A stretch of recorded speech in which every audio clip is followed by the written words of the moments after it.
Je vais appeler à présent Monsieur Maoussou Mikele Prosper.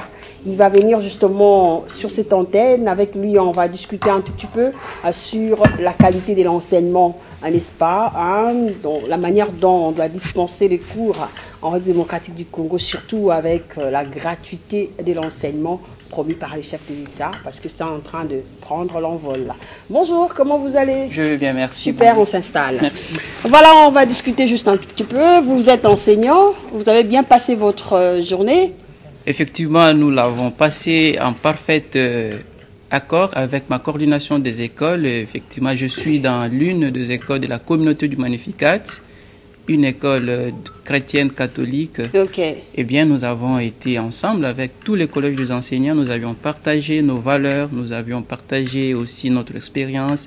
Effectivement, nous avions évalué notre bilan du début de l'année jusqu'en ce jour. Super, très intéressant. Merci. Alors, parlons de la qualité de l'enseignement, très important, parce que, bon, nous avons des élites congolais qui vont, n'est-ce pas, se préparer pour l'envol de notre progrès au niveau de la RDC.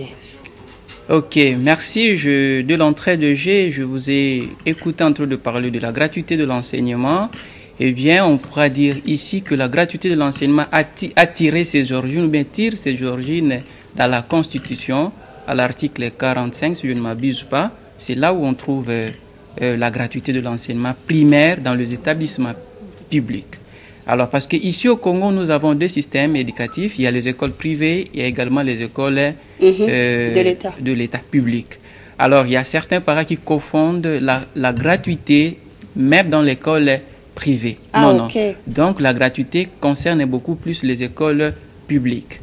Alors, si nous voulons parler de la qualité de l'enseignement ici au Congo, il y a beaucoup de facteurs qui entrent en jeu pour améliorer, n'est-ce pas, la qualité de l'enseignement ici au Congo. Regardez votre caméra. Alors, lorsqu'on veut parler des conditions et des facteurs, il y a d'abord le facteur motivateur. Par exemple, les enseignants sont appelés à être effectivement motivés afin qu'ils puissent produire un travail adéquat, un travail qui va, n'est-ce pas, mordre à leurs objectifs.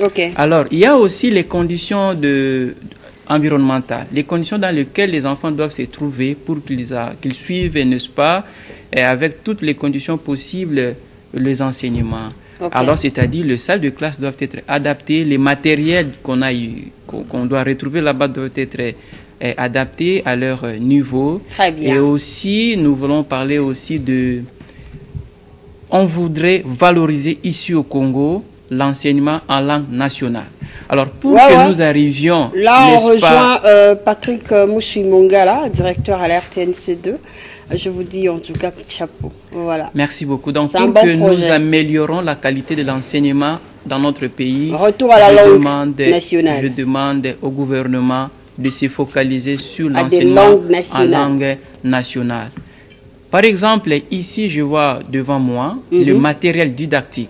Parce que lorsque nous enseignons le fruit, nous enseignons la botanique, les sciences botaniques aujourd'hui à l'école secondaire, le SVT, on parle de plantes, des arbres fruitiers.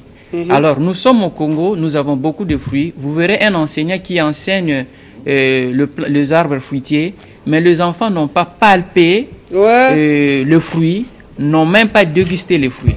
Or, lorsque vous enseignez les arbres fruitiers, les enfants doivent voir toucher l'arbre et même goûter le fruit.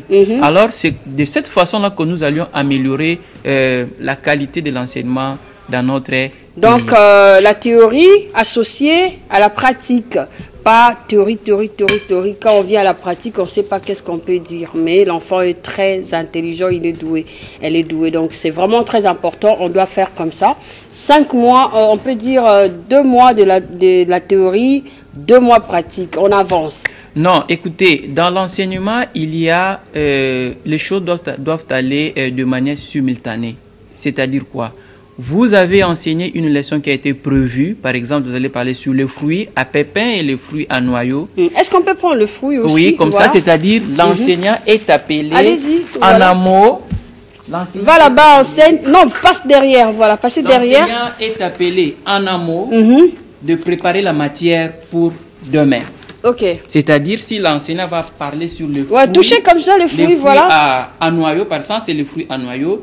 Eh bien, l'enseignant doit faire en sorte qu'il ramène le fruit en classe. Regardez. S'il n'y a pas la possibilité, par exemple, de quitter là où la classe est organisée pour un endroit où on va trouver les arbres et les fruits, eh bien, l'enseignant peut chercher déjà le fruit pour venir avec en classe et enseigner les enfants en matérialisant tout ce que les enfants entendent, ils voient, ils touchent voilà. et ils goûtent. Parce que nous avons les sens, nous avons le vu, nous avons les touchés, nous avons... je vais y revenir. C'est-à-dire, les enfants voient, ils touchent, ils goûtent. Et là, l'enfant va rentrer à la maison et il dit à la maison, nous avons appris aujourd'hui les arbres fruitiers. Nous avons cité par exemple l'avocatier. Nous avons touché l'avocatier. Nous avons mangé l'avocat. Eh bien, c'est un fruit comestible. Et très bien. Celui-là est très important pour la santé. Voilà, merci beaucoup. Un élément aussi pour les travailleurs, parce que vous êtes également travailleur. Effectivement, rapidement, en deux oui, et je vais beaucoup plus me focaliser sur l'aspect syndicat. Alors, le syndicat ou bien le syndicalisme est une structure qui défend les problèmes socio-professionnels de travailleurs. Alors, aujourd'hui, nous célébrons le mois de travailleurs. Les travailleurs sont appelés à faire un bilan. Qu'est-ce que vous avez fait tout ce temps? Pendant votre carrière, qu'est-ce que vous avez fait? Alors, le syndicat doit chercher à défendre les problèmes socio-professionnels de leur travail afin que ces gens-là se retrouvent et que les employeurs puissent répondre n'est-ce pas, aux attentes de travailleurs. Et bien là, ça va donner des motivations sur ça. Merci beaucoup. Aujourd'hui, c'est la journée internationale, la journée mondiale de l'asthme. À toute personne qui souffre de l'asthme, en tout cas, nous vous souhaitons une bonne guérison. On dit que cette maladie, c'est une maladie, n'est-ce pas, chronique, inflammatoire, ça étouffe. Alors, nous demandons à ce que les professionnels de santé puissent bien prendre soin des personnes asthmatiques. Donc, c'est très, très important. Mais aussi, les personnes qui souffrent de l'asthme ont besoin plus d'eau potable. Alors, maman Francesca va nous aider avec la cuisine Congo. Est-ce que c'est bon de donner ce genre de fruits aux personnes asthmatiques? Comme ça, on va finir cette tranche d'animation avec la page rose. Et je vais inviter tout de suite Bayonne. Il va s'installer là. Maman Francesca, rapidement. Mutu azana asthme et sengo ezalaka. Mais ce que sengo na yo leki et ko provoquer crise.